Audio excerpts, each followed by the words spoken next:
Autodesk Product Design Collection includes many components to make your engineering life easier.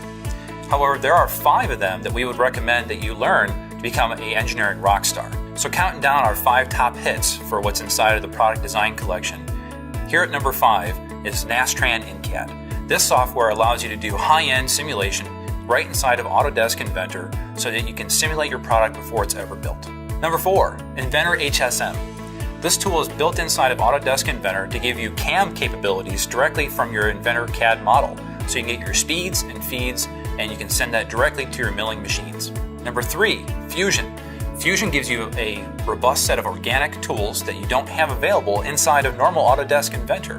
This allows you to have more free-form type design instead of rigid parametrics. Number 2, Factory Design Utilities. A fantastic tool set that allows you to lay out your entire plant and factory in a very efficient manner. And last but not least, Navisworks. This tool gives you the ability to bring all your assets together, all your models together, all your data into one data set to share with multiple stakeholders on a large scale.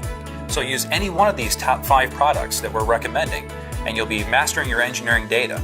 But use all 5 of them and you'll be rocking it. So if you want to drive more value out of your Autodesk technology investments, give us a call here at Imagine It. We're here to help.